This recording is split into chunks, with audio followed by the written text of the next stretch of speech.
So on the National Lottery matters, 6 of the number that are under investigation in the docket is 7, and 6 are under investigation. 1 is pending at court.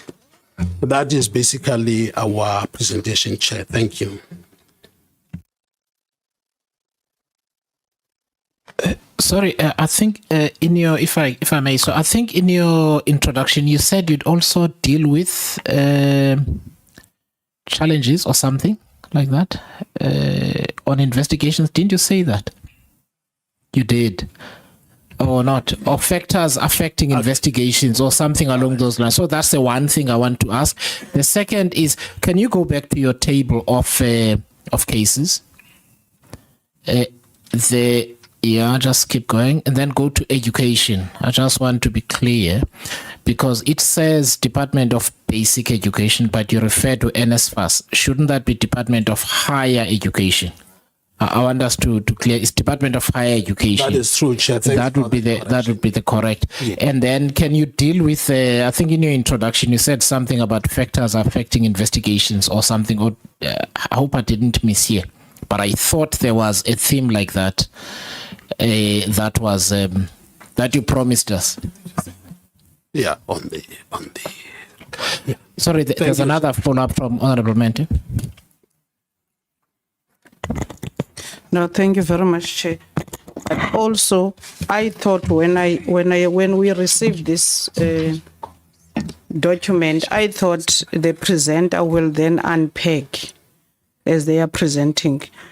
For instance, if you look at the cases that are cases on hand, dockets at court, and those are under investigation or submitted for decision, it doesn't indicate at what point you receive the case, at what point you referred to court, and at what point you referred for a decision, and how long has it been under investigation. We may not be dealing with the nitty-gritties of what does the investigation entail, but how long have you been sitting with this? Because that's actually the nature of what we want to address in this meeting. And your presentation is silent on the actual work we are looking for. You just complied with giving us the cases, but you're not telling us anything.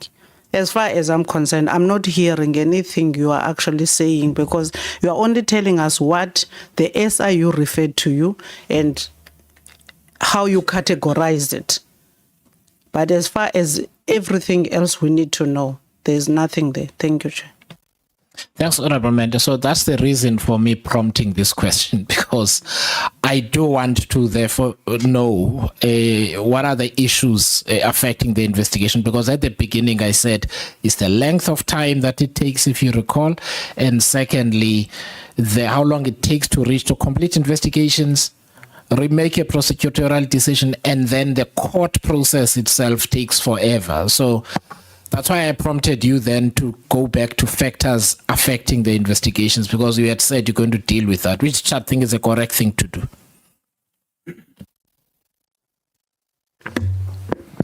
Thank you, Chair. Chair, what the honourable member is indicating is true that it is not reflected in our presentation.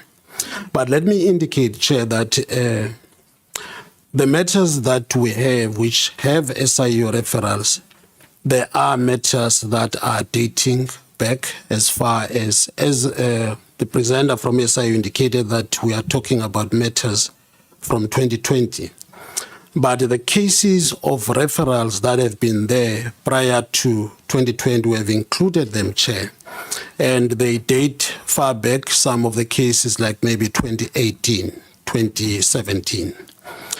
The cases, Chair, that we have, some of them, as much as today we are indicating that they have got SIU referrals, we we do have matters that when we receive the SIU referral, they were already in our space under investigation. But when the referrals come, then not new matters that are opened. So that detail, Chair, unfortunately, as it is not appearing on our presentation, but it is true that there are matters that have been with us for some time. And as the Chair indicated from the beginning, that maybe when we talk about complex matters, we need to indicate what do we mean by complex. Some of these cases, Chair, they refer to multiple transactions that have taken place over a period of time, and all those analyses, that is the investigation that needs to be done. And at times, Chair, some of these cases, they need skills that we do not necessarily have with them within the DPCI, where we have to outsource those kind of skills to make sure that we get to the bottom of the case for the NPA to have proper evidence for getting those matters to be enrolled.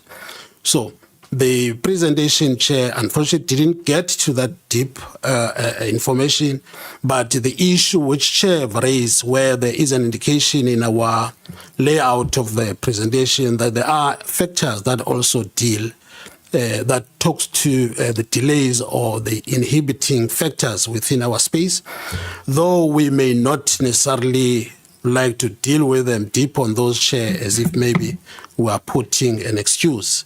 But the issues of the resources, Chair, always come and hit us hard when we get to the time that we take in finalizing our matters. I'm not sure, maybe my divisional commissioner would want to add something on that. Thank you, Chair. Thank you, Chair. Maybe just to bring two matters just for the Chair's Honorable Chair's consideration.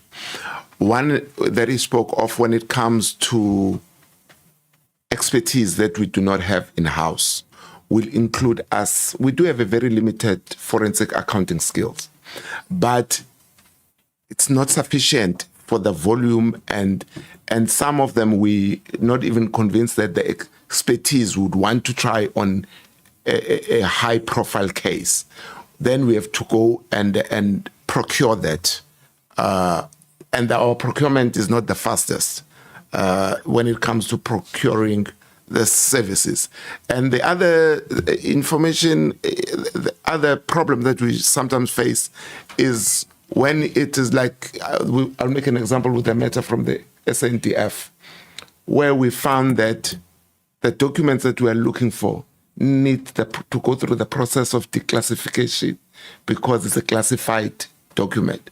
So these are kind of challenges that we sometimes have. Thank you, Honorable Chair. Thank you. So you were helpful enough to give us a memo. So can I try and help this answer by going to point number 7 on your memo? The members have it. And then let's go there. So let me, for ease of reference, I will read it because it's short, right? Factors that impact on investigation. So when I asked, I was looking at it, and I was hoping you'd go there yourself. The DPCI is currently operating at just 50.41% of its approved staffing structure of 5,332 positions. I am assuming you are sitting at 2,160 something odd. So you are short of literally half of your people. So the shortfall is 49.6%. Our current operational capacity is impacting on the workload, right, which has necessitated prioritization of certain matters over others. While we strive to maintain high standards, the reality is that resource reallocation to address emerging priorities can compromise the quality and illustrate the challenges we face in delivering optimal results under these conditions. Bullet number 3, although recruitment efforts are ongoing, the DPCI's incremental gains in staffing are continually threatened by the daily risk of attrition due to various factors. So I don't want to say that goes to the heart of the matter, and I don't think you were helpful to yourselves and to us. I accept the issues that you raised.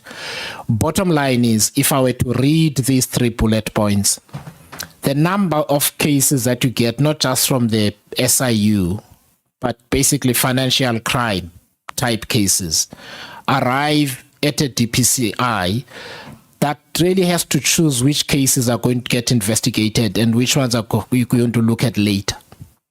And some of those cases that fall under we're going to look at later are some of the cases, therefore, that we end up asking about why it takes so long. So is that the correct characterization? Because it sounds like what the hospitals have to do, which is, they're all sick, but I'll pick the ones that are about to die. Okay, so is that what we're dealing with? We can have this discussion later, but I think what Honorable Mente wants to get to is this question, and which I raised in the beginning as well. Why does it take so long? What is the issue? We need to get to the heart of those issues. Okay, but we'll have opportunity for a discussion.